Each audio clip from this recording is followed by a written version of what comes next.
Hello students, my self Vaibhav from HD के classes से आप सभी का स्वागत है हमारे यूट्यूब चैनल पे। हालांकि जैसे हमने अभी चैप्टर 2 का पार्ट 1 क्लियर कर चुके हैं, अब हम पार्ट 2 में देखने वाले हैं कि जो उसका आगे के कंसेप्ट है, जैसे पीपीसी कर्व, एमओसी के बारे में जानेंगे। अब जो हमारा जो चैप्टर है अभी हाफ बचा है, हम इसको क्या कर लेंगे, इस वीडियो में पूरा कंप्लीट कर लेंगे। आई होप आप सभी ठीक होंगे। बढ़ते हैं हम अपने चैप्टर की ओर, स्टार्ट करते हैं। अब जो हमारा चैप्टर है उसमें नेक्स्ट टॉपिक क्या है हमारा, पीपीसी कर्व। पीपीसी कर्व मतलब प्रोडक्शन पॉसिबिलिटी कर्व, इसकी फुल फॉर्म हो गई। अब जी प्रोडक्शन पॉसिबिलिटी कर्व होता है, अब आपके लिए सब नया है, तो इसमें हमें क्या करना है, जो पीपीसी कर्व एक कर्व बनता है, हम इसमें देखते हैं जो कंज्यूमर होता है वो क्या करता है, उसमें आपको एक डायग्रामेटिक टेबल मिलेगी, उसके बेसिस पे हम समझेंगे। अब ये हम कंज्यूमर के बेसिस पे बनाते हैं, किसके बेसिस पे, कंज्यूमर के बेसिस पे, ना कि प्रोड्यूसर के बेसिस पे, ठीक है। अब आपको पीपीसी कर्व बनाने के लिए सबसे पहले 3 चीज आपको माननी पड़ेंगी, एजम्पशंस मानने पड़ेंगे। अब वो एजम्पशंस है क्या, सबसे पहले वो जान लेते हैं। सबसे पहला एजम्पशंस बात करते हैं, रिसोर्सेज आर गिवन। क्या है, जो रिसोर्सेज है आपको गिवन है। रिसोर्सेज क्या होते हैं आपके, जैसे लैंड हो गए, लेबर हो गई, कैपिटल हो गई, ये क्या हो गए आपके सारे एक रिसोर्सेज हो गए।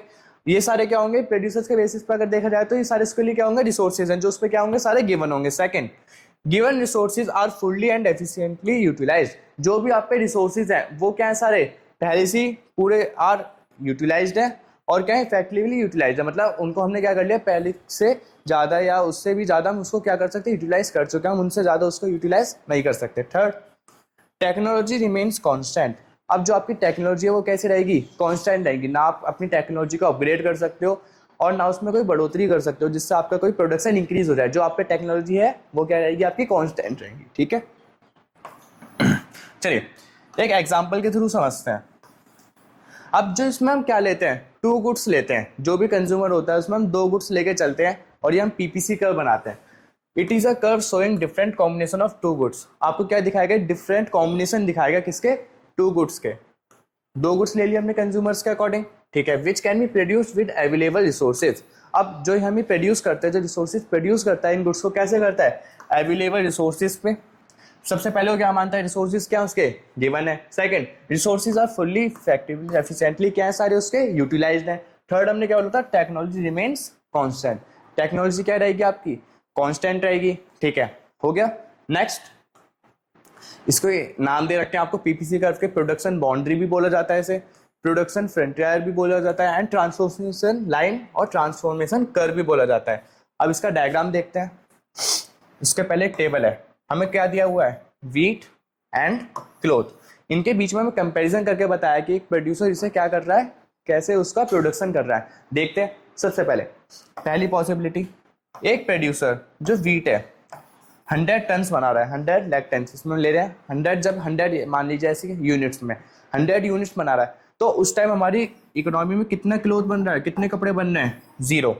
समझे, ठीक है। सेकंड कॉम्बिनेशन, अब हमने क्या करा, एक यूनिट क्लोथ बनाई, तो उसके लिए हमने क्या करना पड़ा, प्रोड्यूसर क्या कर रहा है, अब व्हीट में उसे सेक्रीफाई हुआ, अब वो व्हीट कितने बना पा रहा है, 90 यूनिट्स, ठीक है। अब कॉम्बिनेशन सी देखते हैं। कॉम्बिनेशन सी में उसने क्लोथ की संख्या बढ़ा दी, अब क्या कर दिया, इंक्रीज कर दिया, क्लोथ को 1 से 2 कर दिया। ऐसे अब व्हीट में कितना सेक्रीफाइस आ गया, 70 हो गया, वो 90 से। उसका डी में क्लोथ की हमने 1 यूनिट और बढ़ा दी। सेकंड सब किस पे आ गए, हम 3rd यूनिट पे। अब वो जो व्हीट था और ज्यादा सेक्रीफाई हो गया, 40। अब एक समय ऐसा आया कि जो क्लोथ था हमने उसकी 4 यूनिट बढ़ाई, तो व्हीट क्या हो गया, 0। तो 100 पे हम क्या कर रहे थे, क्लोथ एक भी नहीं बन रहा था। 100 यूनिट्स जब किसकी बननी थी, व्हीट की। बट जब 4 यूनिट्स क्लोथ के बन रहे हैं तो क्या हो रहा है, व्हीट की यूनिट एक भी नहीं बन रही। अब ये आप कहोगे सर ये ऐसा कम क्यों होता जा रहा है, ये बढ़ता क्यों जा रहा है, क्योंकि हमने बोला था कि रिसोर्सेज हमें गिवन है और जो गिवन रिसोर्सेज है फुल्ली यूटिलाइज्ड है, हम इनसे ज्यादा रिसोर्सेज को बढ़ा नहीं सकते। और टेक्नोलॉजी क्या है, कांस्टेंट है।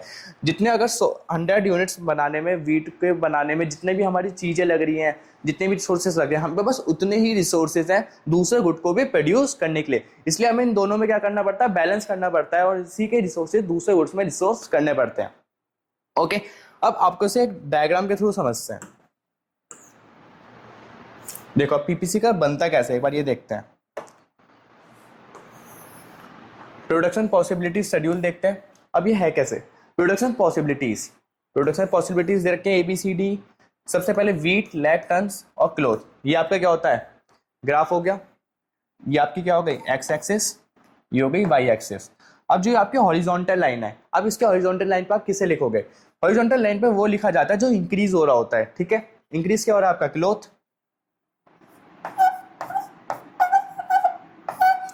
क्लोथ लिख दिया। और जो आपका डिक्रीज हो रहा है मतलब वीट, वीट आपका कहाँ जाएगा? यहाँ पे, ठीक है। वीट यहाँ गया। अब आप देखते हैं क्लोथ क्या हो रहा है? 0 1 2 3 4। हम इसको क्या ले लेते हैं? 1 1 यूनिट करके ले लेते हैं। 1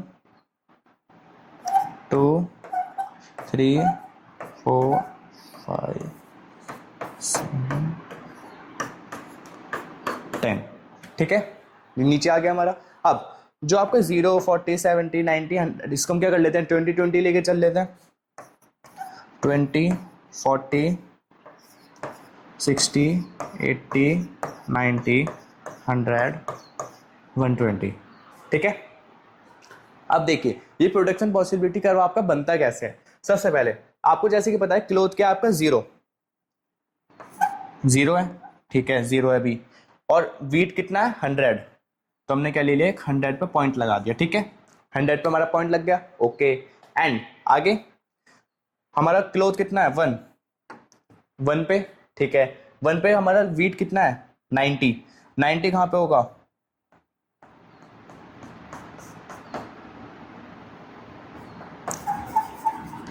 यहाँ पे 90 आएगा आपका। फिर क्लोथ 2 17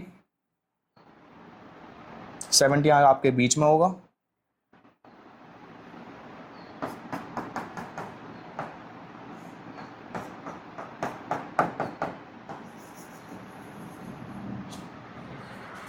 ठीक है।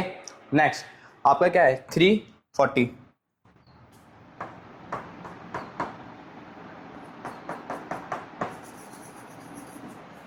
ये हो गया। आगे आपका 4 0, 4 यहीं पे 0 यहीं पे, तो आपका क्या हो गया? पॉइंट लग गया। तो आप अगर इसे मिलाओगे,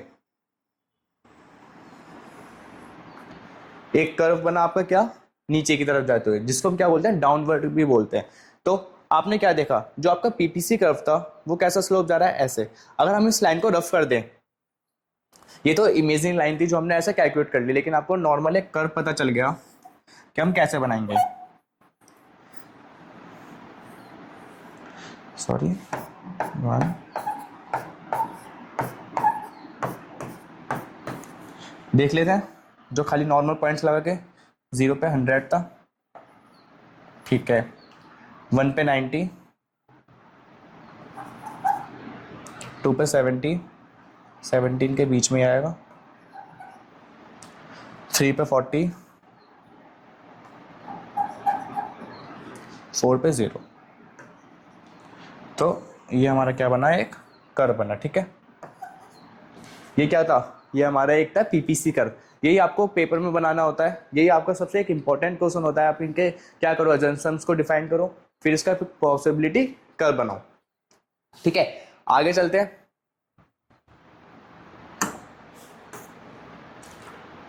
अब इसकी दो प्रॉपर्टीज हैं, कौन सी?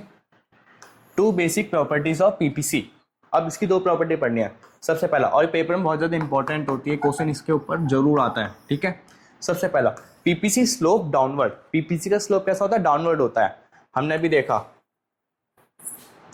जो पीपीसी का स्लोप था कैसा था? डाउनवर्ड था, मतलब नीचे की तरफ था, ठीक है। अब ये पीपीसी का स्लोप डाउनवर्ड क्यों होता है? अब आपको क्या देना है? इसका रीजन देना है। अब इसका रीजन हम कैसे दे सकते हैं? In a situation of fuller utilisation of the given resources. आपके जितने भी रिसोर्सेज है कैसे हैं? सारे फुल्ली यूटिलाइज्ड हैं, जिनको हम अच्छे से यूज कर सकें। Production of the both goods can not be increase, और आप दोनों गुड्स को एक साथ इंक्रीज नहीं कर सकते, बिकॉज गुड्स आपके क्या है? सारे आपके क्या है? वो आपके रिसोर्सेज गिवन है, और आपकी क्या है? टेक्नोलॉजी कांस्टेंट है, और सारे जो रिसोर्सेज हैं वो आपके क्या है? फुल्ली यूटिलाइज्ड है। इसलिए आप दोनों गुड्स को एक साथ नहीं बढ़ा सकते। इन दोनों में इनवर्स रिलेशनशिप होता है। इनवर्स रिलेशनशिप का मतलब ये होता है कि अगर आप एक गुड को इंक्रीज कर रहे हो तो दूसरा गुड क्या हो जाएगा? डिक्रीज हो जाएगा, ठीक है। And more of good x can be produce only with the less of good y. अगर आप गुड एक्स को बढ़ाना चाहते हो तो आपको गुड वाई को क्या करना पड़ेगा? लॉस करना ही पड़ेगा, ठीक है। एंड आपका सेकंड क्वेश्चन क्या होता है? PPC is concave to the origin. अब जो आपका पीपीसी कर्व होता है वो कैसा होता है, कॉनकेव होता है पॉइंट ऑफ ओरिजिन से। अब एक चीज होती है, आपने अगर साइंस में पढ़ा होगा तो जो आपका पीपीसी एक ऐसा लेंस होता है और एक कैसा लेंस होता है ऐसे, इसे क्या बोलते हैं हम, कॉनकेव। अगर ऐसा कर्व होता है तो उसको क्या बोलते हैं हम, कॉन्वेक्स। ठीक है, जो आपका पीपीसी का कर्व होता है कैसा होता है, ऐसे, तो अब पीपीसी का कर्व ऐसा होता है तो हम इसको क्या बोलते हैं, कॉनकेव। ये क्या हो गया आपका, कॉनकेव हो गया। ठीक है, अब इसका रीजन क्यों है, वो कॉनकेव क्यों होता है, ये सबसे बेसिक सबसे इंपॉर्टेंट क्वेश्चन माना जाता है जो आपको अभी पढ़ना है। ठीक है, पीपीसी कॉनकेव क्यों होता है ओरिजिन से, because to produce each additional unit of good x. आप क्या कर रहे हो, गुड एक्स की जैसे जैसे यूनिट को इंक्रीज कर रहे हो तो more and more units of good y will have to be sacrifice. आप क्या कर रहे हो, गुड वाई की वैल्यू को क्या कर रहे हो, सैक्रिफाई कर रहे हो। जैसे आप अभी क्लोथ थे 1 पे, आप क्या कर रहे थे, 100 कर रहे थे क्लोथ का प्रोडक्शन। ठीक है, वीट का प्रोडक्शन, एंड जैसे आपने सेकंड करी तो आपका कितना हो गया था, 90 है। ऐसे आपने थर्ड 70, ऐसे आपने देखा जैसे जैसे आप इंक्रीज कर रहे हो तो आपको क्या करना पड़ रहा है, दूसरा जो वाई आपका गुड है आप उसको क्या करना पड़ रहा है, लॉस करना पड़ रहा है। यही बताया गया था, जैसे जैसे आप किसी भी गुड की या गुड एक्स की यूनिट्स को जैसे जैसे इंक्रीज करोगे, जो लॉस आता है गुड वाई के अंदर सैक्रिफाइस देखने को मिलता है, उसी की वजह से आपका पॉइंट ऑफ ओरिजिन जो बनता है कॉनकेव बनता है। And you will have to sacrifice opportunity cost for producing additional unit of good X tend to increase in terms of the loss of production। तो हमें क्या बोलता है, एक अपॉर्चुनिटी कॉस्ट देखने को मिलती है। आपको ये तो पता है ना कि अपॉर्चुनिटी कॉस्ट मतलब कि जैसे कि आप कोई भी गुड इंक्रीज कर रहे हो उसमें जो भी आपको क्या मिल रहा है, एक नई गुड्स मिल रहा है, तो आपको क्या करना पड़ रहा है, उस पर एक सेक्रीफाइस करना पड़ रहा है। जिस चीज़ को भी हम पाने के लिए किसी चीज़ को सेक्रीफाइस करते हैं तो वो क्या होती है, अपॉर्चुनिटी कॉस्ट होती है उसकी। जैसे हमने क्या करा, जैसे हमने पिज़्ज़ा नहीं, हमने क्या लिया था, क्लोथ। अब जैसे हमने क्लोथ का हमने एग्जांपल लिया था कि जैसे ही हमने 2 यूनिट्स करता 190, ऐसे मान लीजिए कि जब 1 क्लोथ था आपका तो आपने जैसे सेकंड यूनिट बढ़ाई तो आपको कितना सेक्रीफाई करना पड़ा, 10 का। तो ये इसकी क्या है, एक अपॉर्चुनिटी कॉस्ट है जो आपको देखने को मिली। इसमें जो हम सेक्रीफाइस करते हैं किसी भी चीज़ को पाने के लिए वो क्या होती है, उसकी अपॉर्चुनिटी कॉस्ट होती है। ओके, ये क्या थे, इसके 2 रीजन थे। अब attainable and non attainable combination देखने को पड़ना है आपको। हम इसको नॉन अटेनेबल भी बोलते हैं, अटेनेबल और अनअटेनेबल कॉम्बिनेशंस क्या होते हैं। इसके लिए आपको पीपीसी में कई सारी चीज़ें बताई गई होती हैं। जैसे आप क्या मान लीजिए, हमारे पीपीसी का कर्व कैसा होता है, ऐसा होता है। ठीक है, पॉइंट ले लेते हैं कुछ, जैसे पी क्यू आर एस, ये हमने क्या ले लिया, कुछ पॉइंट्स ले लिया। अब देखते हैं पॉइंट्स किस किस में आते हैं। सबसे पहला होता है अटेनेबल पॉइंट। अटेनेबल पॉइंट्स कौन से होते हैं, ये सारे ऐसे पॉइंट्स होते हैं जो पीपीसी पे और पीपीसी के अंदर होते हैं। मतलब पी क्यू एस, ये क्या है, सारे अटेनेबल है। इसका मतलब क्या है, जो प्रोड्यूसर है वो क्या कर पा रहा है, इन गुड्स को प्रोड्यूस करने में मतलब सक्षम है या अटेन कर सकता है। मतलब इतने तो फुल्ली यूटिलाइज्ड गुड्स बना रहा है, उसकी जितनी क्षमता है, और अब कम क्षमता से भी क्या जो अंदर पॉइंटर्स का मतलब क्या है, अगर प्रोड्यूसर की क्षमता ज़्यादा है लेकिन वो कम क्षमता से गुड बना रहा है, मतलब कम प्रोडक्शन कर रहा है, लेकिन ये क्या कर पा रहा है, इनको अच्छे से अटेन कर पा रहा है। तो पी क्यू और एस, ये क्या हो गया इसका आंसर। ठीक है, second efficient point. All the points on the PPC, जितने भी सारे पॉइंट्स होते हैं किस पे होते हैं, पीपीसी पे होते हैं। कब, जब एफिशिएंट पॉइंट होता है। एफिशिएंट पॉइंट का मतलब पी और क्यू। अब एफिशिएंट का मतलब क्या हो गया कि जो प्रोड्यूसर उसने अपनी पूरी क्षमता लगा के जितनी भी उसका बल बना, उसने क्या करा, सारे गुड्स अपने रिसोर्सेज से यूज करके बना दिए। अब वो उससे ज्यादा नहीं बना सकता, तो इसका आंसर क्या हो गया, पी और क्यू। ठीक है, अब इनएफिशिएंट पॉइंट क्या होता है, जितने भी पॉइंट्स आपके क्या होते हैं पीपीसी से बाहर की तरफ होते हैं। इसका मतलब होता है कि अनअटेनेबल का मतलब कि जितने प्रोड्यूसर ने गुड्स बना सकता था उसने अपनी पूरी क्षमता से बना दिए, अब उससे ज्यादा वो नहीं बना सकता, अब उस पर रिसोर्सेज ही नहीं है, तो गुड्स बनाएगा कैसे। ठीक है, मतलब पॉइंट आर। समझ आया आपको, अच्छे से समझ आए होंगे कि अटेनेबल और अनअटेनेबल कॉम्बिनेशन कौन से होते हैं। दोबारा से एक बार रिवाइज कर लेते हैं। अटेनेबल और अनअटेनेबल कॉम्बिनेशंस वो होते हैं लाइक जैसे जो पीपीसी कर्व है, ठीक है, जो इस पीपीसी की लाइन पे है पॉइंट पी और क्यू, ये क्या होते हैं, सारे एफिशिएंट होते हैं, क्योंकि प्रोड्यूसर क्या कर रहा है, पूरी इफेक्टिवली पूरी अच्छे क्षमता से अपने क्या कर दिया, उसने गुड प्रोड्यूस कर दिया, वो उतने ही गुड्स बना सकता था, ये एफिशिएंट पॉइंट हो गया। अब अनअटेनेबल कौन से होते हैं, जो उसके पॉइंट वो पीपीसी कर्व के बाहर होते हैं, मतलब कि जो प्रोड्यूसर था जितने अपने गुड्स वो बना सकता संता से उसने उतने गुड्स अपने बना दिए, तो क्या हो गया, पॉइंट बाहर हो गया, इसलिए वो अनअटेनेबल कराता है कि वो उसे अचीव कर ही नहीं सकता। अब जो उसके अंदर होते हैं, अब क्या होते हैं, अटेनेबल। अटेनेबल का मतलब होता है कि इफेक्टिवली भी जितने अपनी क्षमता से पूरे बना सकता है, अपनी कम क्षमता से भी। तो जो एक तो पीपीसी की जो लाइन पे होते हैं, जो पीपीसी के अंदर होते हैं, ये तीनों जो पॉइंट्स है वो क्या कहलाते हैं, आपके आपके अटेनेबल पॉइंट्स। तो अटेनेबल पॉइंट्स कौन से हो गए, जो इफेक्टिवली पूरे अच्छे से बन रहा हो, अपनी कम क्षमता से ही बना रहा है, तो क्या हो गया आपके अटेनेबल पॉइंट्स। ठीक है, क्लियर? आई होप आपको अच्छे से समझ आ गया होगा ये टॉपिक। नेक्स्ट टॉपिक पे चलते हैं।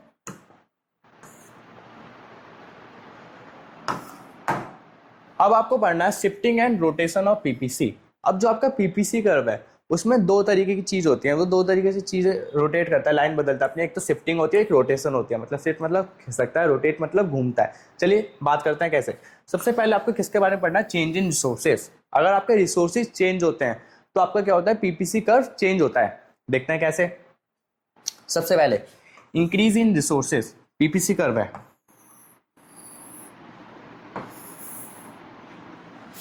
दो केस लेंगे इसमें। ठीक है, बात करें increase in resources, PPC shift to the right. जैसे ही आप रिसोर्सेज को क्या करोगे, इंक्रीज करोगे। अब देखो प्रोड्यूसर पे रिसोर्सेज और आ गए तो क्या करेगा, प्रोडक्शन और ज्यादा करेगा। तो जो आपका पीपीसी कर्व है वो कैसा हो जाएगा, आगे की तरफ शिफ्ट हो जाएगा, मतलब राइट की तरफ। ये तो पता है ना आपको, ये वाली जो डायरेक्शन होती है इसको तो हम लेफ्ट बोलते हैं, जो इधर होता है वो क्या होता है आपका राइट। ठीक है, ऑब्वियसली सी बात आपको पता होनी चाहिए। तो राइट की तरफ क्या हो गया, वो शिफ्ट हो गया, क्या हमारा पीपीसी कर्व। जैसे ये आपका ए था, ये आपका बी था, तो ये A1 और ये क्या हो गया आपका B1। समझ गए अच्छे से? ठीक है, अब decrease in resources, PPC shift to the left. अब जो आपका पीपीसी तो कहाँ पे आ गया, लेफ्ट में। मतलब जैसे आपका क्या हो गया B, तो ये B1, ये आपका क्या था A, ये क्या हो गया आपका A1 न्यू वाला। तो आपके इसमें रिसोर्सेज क्या हो गए, लेफ्ट की तरफ क्या हो गया, शिफ्ट हो गया। क्योंकि ये कौन सा केस था, सबसे पहला हमने पढ़ा इंक्रीज इन रिसोर्सेज,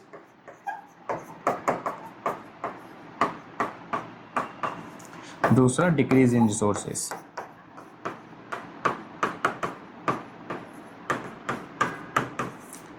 समझ आया अच्छे से कि आपका पीपीसी कर्व कैसे शिफ्ट होता है। जब अगर इंक्रीज हो रहे हैं रिसोर्सेज तो राइट की तरफ शिफ्ट होगा। ठीक है, एंड जब आपके डिक्रीज इन रिसोर्सेज हो रहा है तो आपके जो पीपीसी कर्व कैसे होगा, लेफ्ट की तरफ शिफ्ट होगा। अच्छे से क्लियर? नेक्स्ट, ये आपने क्या पढ़ लिया, शिफ्टिंग पढ़ ली इसकी। अब देखो चेंज इन टेक्नोलॉजी। अब जब टेक्नोलॉजी में चेंज आ रहा है तो उसकी वजह से भी क्या पड़ता है, असर पड़ता है आपके पीपीसी कर्व पर। कैसे पीपीसी कर्व बनाते हैं, सबसे पहले efficient technology for the production of good x. सबसे पहले गुड एक्स और गुड वाई लिख लेते हैं अपना। ये आपका क्या हो गया, जैसे आप मान लो गुड एक्स गुड वाई। अब efficient technology of the production of good y, good y के लिए आपको क्या मिला, एक अच्छी टेक्नोलॉजी मिल गई। अगर आप गुड वाई को अगर प्रोड्यूस करते हो तो आप पे कुछ अपग्रेडेशन हुआ है टेक्नोलॉजी में, तो आपका क्या होगा, आपके रिसोर्सेज वो कर्व आगे बढ़ेगा। तो गुड एक्स तो वहीं का वहीं रहेगा, क्योंकि इसके लिए तो टेक्नोलॉजी नहीं आई, इसका प्रोडक्शन थोड़ी इंक्रीज हो रहा है तो यहीं पे रहेगा। और जो आपका गुड वाई है उसका प्रोडक्शन बढ़ जाएगा। तो आपने देखा रोटेशन हुआ। ठीक है, ऐसी अगर सेकंड में एफिशिएंट टेक्नोलॉजी किसको मिल जाए, गुड वाई के लिए। अब गुड वाई के लिए देखा जाए, अच्छा हमने ये वाला केस अभी पहले कर लिया। ठीक है, सेकंड वाला, फर्स्ट वाले यहाँ देख लेते हैं। Good y good x. अब आपका फर्स्ट में क्या था, गुड एक्स के लिए क्या मिली आपको, एफिशिएंट टेक्नोलॉजी मिली है। तो गुड एक्स के लिए मिलता है, गुड एक्स का प्रोडक्शन बढ़ जाएगा। ठीक है, जैसे ये ए मान लो, ये बी से B1 हो गया, ये बी था आपका, ए से A1 हो गया। ठीक है, क्लियर? नेक्स्ट क्या बोला है, efficient technology for the production of both good x and good y. दोनों ही गुड्स के लिए क्या मिल गई, अच्छी टेक्नोलॉजी मिल गई। तो आपका इसमें थर्ड केस क्या बनेगा, जो आपका पीपीसी कर्व था गुड वाई और गुड एक्स का, तो इसमें कर्व क्या होगा, आगे की तरफ बढ़ जाएगा, किसकी तरफ, आगे की तरफ, राइट की तरफ, क्योंकि दोनों के लिए क्या मिली, टेक्नोलॉजी आपको अच्छी मिल चुकी है, तो आप प्रोडक्शन दोनों का इंक्रीज कर सकते हो, ठीक है। ए से A1 हो जाएगा, बी से B1 हो जाएगा, ठीक है। अच्छे से समझ आ गया तीनों? आई होप आप सभी को समझ आ रहा होगा, क्लियर। अगर आपको हमारी वीडियो अच्छी लग रही हो तो हमारे चैनल को क्या करें, सब्सक्राइब करें, ज़्यादा से ज़्यादा शेयर करें, अपने फ्रेंड्स को, सभी को भेजें जिनकी हेल्प हो सके क्लास 12 के एग्जामिनेशन के लिए। जैसे हमारे जो क्लास 12 है ना, क्लास 12 के भी जो आपके फ्रेंड्स होते हैं उनको भी वीडियोस भेजें, उनके लिए भी बहुत हेल्पफुल होती है, उनके कंसेप्ट डिवीजन हो जाते हैं। और जो हमारी प्लेलिस्ट है उसमें क्लास 11 क्लास 12 सभी के लिए वीडियोस अवेलेबल हैं, ठीक है। बढ़ते हैं चैप्टर पे।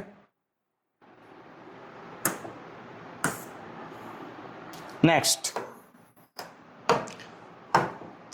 अब जो पीपीसी है, जो हमारी सेंटर प्रॉब्लम्स थे, हम उसको भी रिलेट करते हुए इसका क्या कर सकते हैं, पीपीसी कर्व बना सकते हैं। देखते हैं कैसे। व्हाट टू प्रोड्यूस, सबसे पहले हमारी प्रॉब्लम क्या थी, what to produce. What to produce में होता क्या था कि गुड क्या बनाना है हमें, अब प्रोड्यूसर सोचता था गुड क्या बनाना है। अब इसमें आप जैसे कि देख सकते हो, अगर प्रोड्यूसर सोच रहा है अगर इकोनॉमी में क्या बनना है, 100 यूनिट्स वीट के बनने हैं, तो कपड़े कितने बनने हैं, 0 क्लोथ की 1 यूनिट। अगर वीट अब 90 हो गया तो क्लोथ की कितनी यूनिट बढ़ गई, 1। ऐसे ऐसे करके आप देखोगे कि जब वीट 0 यूनिट है तो क्लोथ कितना है, 4 यूनिट। इससे प्रोड्यूसर को क्या मिलते हैं, हेल्प मिलती है कंपेरिजन करने में, उससे कितने गुड्स कब बनाने हैं, उसको वैल्यूज पता चल जाती है कि अगर मैं एक गुड एक्स इतना बनाऊंगा तो गुड वाई कितना बनेगा, गुड वाई कितना बनेगा तो गुड एक्स कितना बनेगा, तो ये सब उसको मदद मिल जाती है, ठीक है।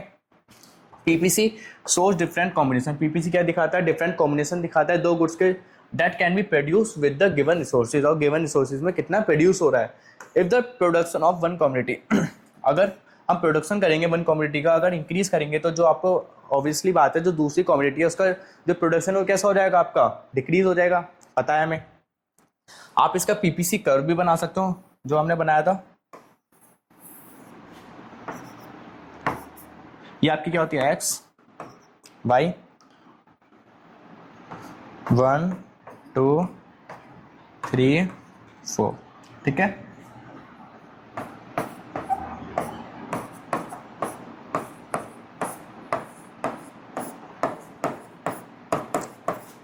ये हमारा कर्व होता है 0 100,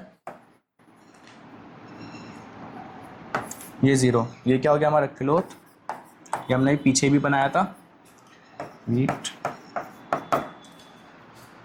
1 पे 90,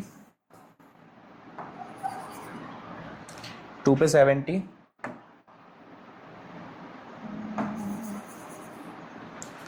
3 पे 40 और 4 पे 0। तो आप अपना देखोगे आपका एक कर्व बन रहा होगा ऐसे। तो आप अपना कर्व देखा, हमने क्या करा, पीपीसी कर्व को भी किस में यूज करा, सेंटर प्रॉब्लम्स में जो हमारी इशूज थे, ठीक है। ये concept clear. Next second, how to produce की गुड्स क्या बनाने हैं हमें पता है, it relates to the choice of technique. इस जो प्रॉब्लम थी उसमें हम क्या करते हैं, टेक्निक्स का चूज करने की एक प्रॉब्लम होती है कि आपके कौन सी टेक्निक यूज करनी है, लेबर इंटेंसिव टेक्निक यूज करें या कैपिटल इंटेंसिव। अगर लेबर ज़्यादा यूज़ करोगे तो क्या होगा, सोशल वेलफेयर ज़्यादा होता है। अगर कैपिटल इंटेंसिव ज़्यादा यूज़ करोगे तो आपका प्रोडक्शन ज़्यादा जल्दी होता है, ठीक है। याद है सबसे पहला इन एफिशिएंट टेक्नोलॉजी यूज, अगर आप एफिशिएंट टेक्नोलॉजी ज़्यादा यूज़ करोगे तो आपका जो प्रोडक्शन है ज़्यादा यूज़ होगा, बढ़ेगा, बोथ द कम्युनिटीज़, दोनों कम्युनिटीज़ का, ठीक है। अगर आप इनएफिशिएंट टेक्नोलॉजी यूज़ करोगे तो लेस प्रोडक्शन होगा, किसमें, बोथ द कम्युनिटीज़, समझ आया। अगर आप अच्छी टेक्नोलॉजी यूज़ कर रहे हो तो आपका प्रोडक्शन बढ़ेगा, अगर आप मतलब लेस टेक्नोलॉजी या कम टेक्नोलॉजी यूज़ कर रहे हो, इनएफेक्टिव या इनएफेक्टिव हो गया, तो आपका जो प्रोडक्शन हो कैसा हो जाएगा, आपका डिक्रीज हो जाएगा। Third, for whom to produce, goods किसके लिए बनाए, it relates to the distribution of income. ये किससे रिलेट करता है कि हम इनकम को कैसे डिस्ट्रीब्यूट करें गुड्स को। सबसे पहले जो स्क्यूड सिस्टम होता है, स्क्यूड सिस्टम का मतलब कि अनइक्वल डिस्ट्रीब्यूशन करते हैं किसका, इनकम का, in favour of richer section. अगर देखा जाए जो प्राइवेट सेक्टर है किसके लिए गुड बनाता है, रिचर सेक्शन के लिए, बिकॉज उसको क्या होता है, प्रॉफिट जनरेट होता है। हमें जैसे कि बताया जब उसमें प्रॉफिट जनरेट होता है तो वो क्या करता है, इकोनॉमी में इन्वेस्टमेंट करता है। अगर इन्वेस्टमेंट होती है तो हमारी क्या होती है, जीडीपी ग्रोथ होती है। अगर हम इसे देखा जाए कि अच्छी बात है, बट अगर हम इसे पूरी तरीके से ऐसे ही कर दें तो हमारी इकोनॉमी चलनी ही नहीं, क्योंकि हम किसको इग्नोर नहीं कर सकते, हमारे पुअर सेक्शन को इग्नोर नहीं कर सकते। तो इसके लिए हमें कैसे गुड्स भी बनाने पड़ते हैं, सोशल वेलफेयर के लिए भी गुड्स बनाने बनते हैं, ठीक है।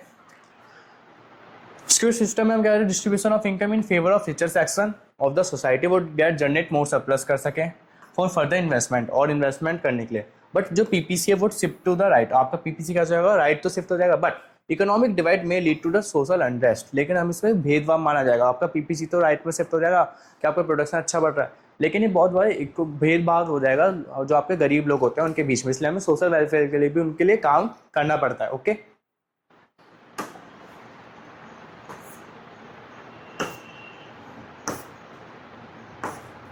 चलिए next, fuller utilisation of resources. आप सभी को पता था, हमने एक पॉइंट डिस्कस करा था कि जो हमारे जितने भी रिसोर्सेज होते हैं कैसे होते हैं, फुल्ली यूटिलाइज्ड होते हैं।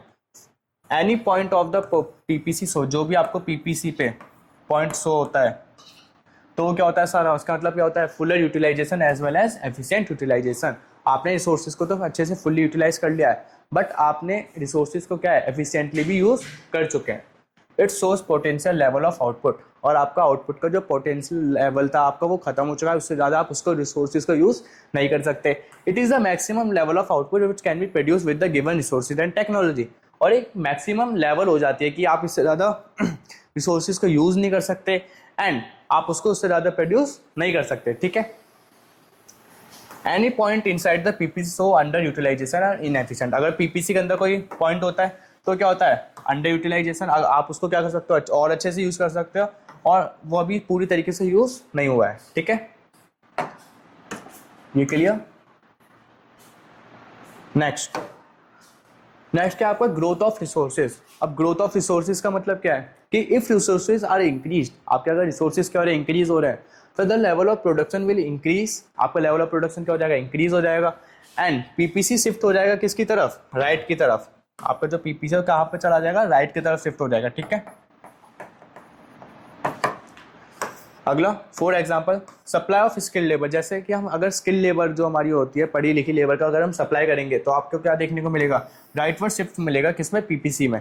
बिकॉज क्योंकि आपकी अगर स्किल लेबर होगी तो अच्छे से प्रोडक्शन करेंगे, प्रोडक्शन आपका क्या होगा, इंक्रीज होगा, ठीक है।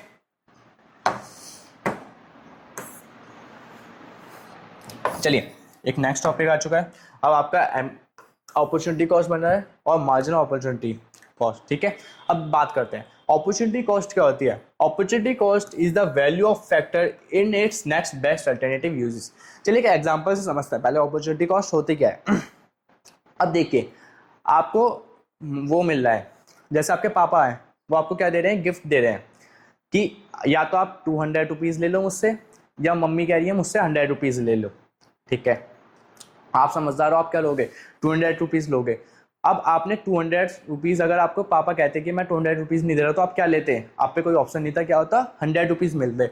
अब आपने 200 रुपीज़ पाने के लिए किसको गवाया, 100 रुपीज़ को, तो वो क्या थी, उसकी अपॉर्चुनिटी कॉस्ट थी। अपॉर्चुनिटी कॉस्ट का मतलब ये होता है कि उसका एक नेक्स्ट बेस्ट अल्टरनेटिव क्या था, 200 का एक नेक्स्ट बेस्ट अल्टरनेट, उसका बेस्ट अल्टरनेटिव क्या था कि आप 100 रुपीज़ ले लेते। तो आपका क्या हो गया, 200 का अगर अल्टरनेट पूछे, आपका अपॉर्चुनिटी कॉस्ट पूछे क्या था कि वो हो गया आपका 100 रुपीज़, ठीक है। जैसे एक एग्जाम्पल दे रखा है आपको, मार्केट वैल्यू ऑफ प्रोडक्शन। सबसे पहले आपको दे रखा है प्रोडक्शन ऑफ व्हीट। आप समझ लीजिए वो कोई एक काम स्टार्ट करना चाहते हैं, उसी के बारे में बोला है कि आप प्रोडक्शन ऑफ व्हीट दे रखा है 10,000 रुपीज़ मिलते हैं उसमें, प्रोडक्शन ऑफ राइस में 8,000 रुपीज़ मिलते हैं, प्रोडक्शन ऑफ मेज में 7,000 और प्रोडक्शन ऑफ शुगर केन में 12,000 रुपीज़ मिलते हैं। तो आप समझदार होंगे तो आपको पता होगा कि आपको इसमें से क्या उगाना है, शुगर केन। अब शुगर केन क्यों उगाना है, क्योंकि इसमें सबसे ज़्यादा इनकम हो रही है। अब अगर ये देखो, अगर ये शुगर केन नहीं होता तो आप क्या उगाते, जाहिर सी बात है क्या, 10,000 वाली व्हीट। तो आपने देखा अगर 12,000 वाला नहीं होता तो हम 10,000 वाला करते। तो आपने 12,000 पाने के लिए आपने क्या करा, 10,000 वालों को क्या करा, सेक्रीफाइस करा। तो शुगर केन का अगर हम पूछे अपॉर्चुनिटी कॉस्ट क्या थी इसकी, अगर नेक्स्ट बेस्ट अल्टरनेट पूछे तो क्या था, प्रोडक्शन ऑफ व्हीट। तो अपॉर्चुनिटी कॉस्ट क्या हो गई इसकी, शुगर केन की, प्रोडक्शन ऑफ व्हीट। समझ गए, ठीक है। ये टॉपिक बहुत छोटा था, आसान सा था, अच्छे से क्लियर हो गया होगा आपको। अब देखिए चैप्टर का last topic, marginal opportunity cost. अब मार्जिनल अपॉर्चुनिटी कॉस्ट क्या होता है, बात करते हैं। ये एक ऐसा होता है कि जैसे हम पीपीसी कर्व बनाया था हमने, ठीक है, इसे ऐसे मान लीजिए,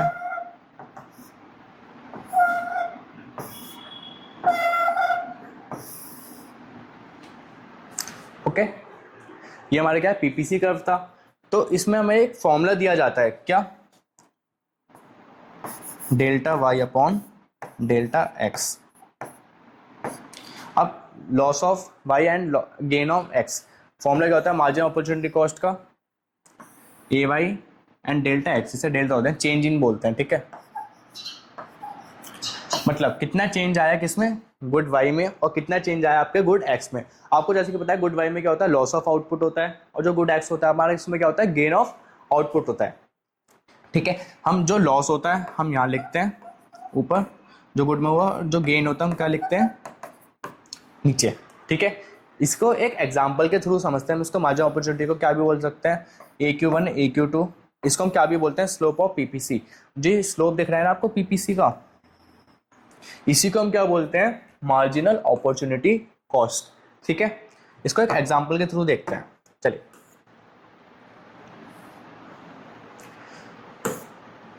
पहला एग्जाम्पल देख लेते हैं। हाँ, जैसे कि यहाँ तो फॉर्मूला ही गलत लिखा है, हम दोबारा लिख देते हैं, MOC। हमें पता है लॉस ऑफ गुड जो वाई होता है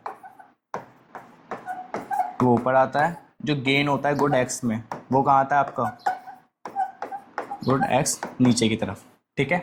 टेबल के थ्रू समझते हैं। जैसे वीट में आपने, और हम क्या लेते हैं यहाँ पे क्लोथ, जब हम वीट का प्रोडक्शन 100 कर रहे हैं, अगर हम पूरा रिसोर्स किसमें लगा रहे हैं, वीट में, तो क्लोथ का क्या होगा, कुछ भी नहीं होगा, क्योंकि हम उसमें कुछ यूज़ ही नहीं कर रहे, तो उसका प्रोडक्शन कितना हो रहा है, 0। तो आपका कितना चेंजेस आ रहा है, किसी में कुछ चेंज आ रहा है, तो इसलिए डैश। ऐसे जब हमने क्लोथ का प्रोडक्शन इंक्रीज करा, कितना करा, 25, गेन कितना करा हमने नीचे 25, ऊपर 100 से कितना डिक्रीज हो गया वो 90, मतलब कितने का चेंज आया, 10 में, 10 का चेंज। जब आप डिवाइड करोगे 10 डिवाइडेड बाई 25, तो आंसर क्या आएगा आपका, 0.4, ठीक है, ओके। नेक्स्ट, आपने जब 25 से 50 करा, 25 से क्या कर दिया 50, और 90 से कितना हो गया 70, तो आपका कितने का चेंज आया 20, तो आपका आंसर क्या आया 0.8। ऐसे ही करते करते करते करते आपका क्या हो गया, ये चेंजेस आते रहे। लास्ट में आपने देखा जब आपका वीट का प्रोडक्शन 0 था और क्लोथ का प्रोडक्शन कितना था 87, तो आपका आंसर क्या है, चेंज कितना आ रहा है क्लोथ में, 2 का आ रहा है, 2 एंड 10 से 0 हो गया, मतलब 10 से चेंज हुआ, तो 2 की डिवाइड अगर 10 में करोगे तो आंसर क्या आएगा आपका 5। तो आपने देखा जो आपका MOC था, मार्जिनल अपॉर्चुनिटी कॉस्ट, क्या हो रही थी, धीरे धीरे इंक्रीज हो रही थी। तो हमने ये देखा कि जो मार्जिनल अपॉर्चुनिटी कॉस्ट होती है वो क्या होती है, कॉस्ट टेंड टू राइज, वो क्या होती है, धीरे धीरे बढ़ती जाती है, क्योंकि जो रिसोर्सेज आते होते हैं यूज स्पेसिफिक होता है। यूज स्पेसिफिक का मतलब ये होता है, जैसे वीट था, क्लोथ था, ठीक है, 2 गुड्स थे। जो वीट्स में टेक्नोलॉजी यूज हो रही है, रिसोर्सेज जो यूज हो रहे हैं वो किसके लिए स्पेसिफिक थे, खाली वीट के लिए, वीट का प्रोडक्शन बनाने के लिए ही थे वो रिसोर्सेज और गुड्स। अब आप क्या कर रहे हो, उन्हीं रिसोर्सेज और गुड्स से क्या कर रहे हो, क्लोथ भी बना रहे हो। तो इसलिए वो आपने देखा होगा धीरे धीरे अगर हम 1 यूनिट बढ़ा देते, 2 यूनिट बढ़ा देते, तो आपको कितना बड़ा चेंज दिखने को मिल रहा था, किसके अंदर, आपको वीट के अंदर। जैसे कि आप देखोगे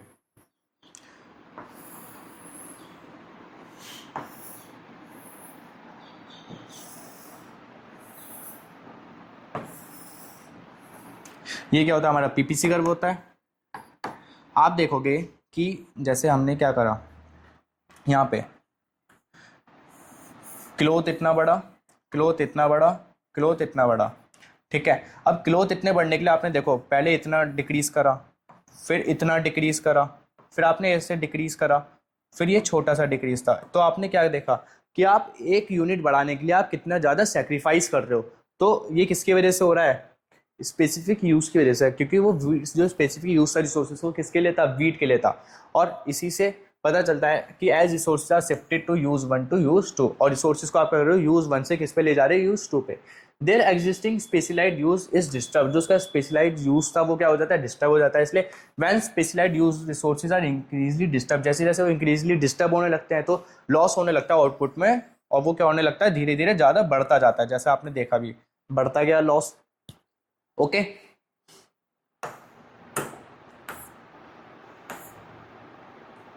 इसी का हम एक ग्राफ भी बना सकते हैं, देखें कैसे। आपकी जो वैल्यूज थी क्या थी, यहीं बना दें, चलो यहीं बना लेते हैं एक छोटा सा।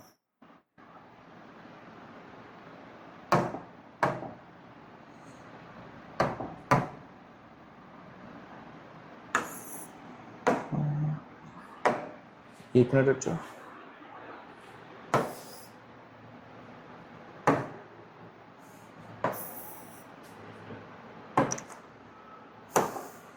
चलिए देखते हैं।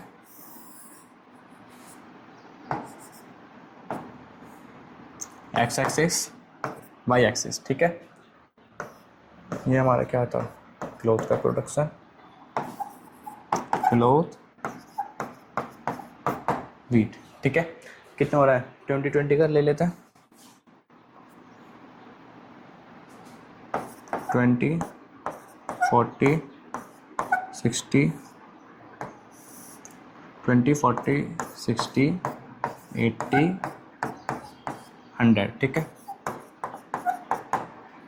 नीचे 0.25, इसमें भी इतनी इंक्रीज हो रहा है।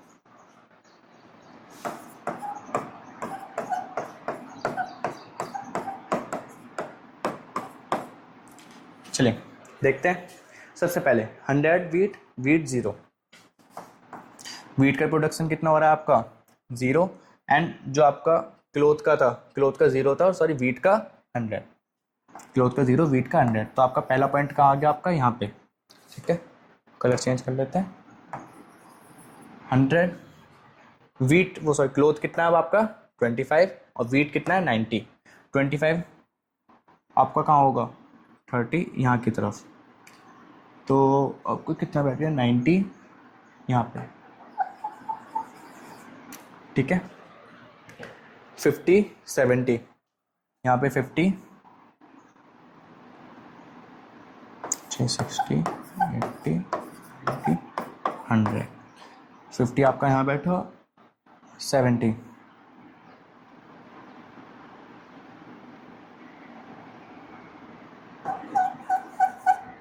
ये हो गया। दूसरा 75 से 40, 75 यहीं होगा, 45 यहाँ पे, ठीक है। 85 से 10,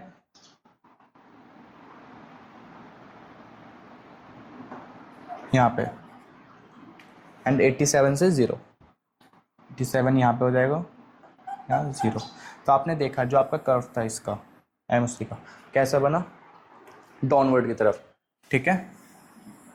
यहाँ पे क्या बन गया, कर्व बन गया किसका, मार्जिनल अपॉर्चुनिटी कॉस्ट का। और मार्जिनल अपॉर्चुनिटी कॉस्ट जो थी वो क्या की थी, इंक्रीज होती रहती थी, ठीक है। समझ गए। तो ये आपका जो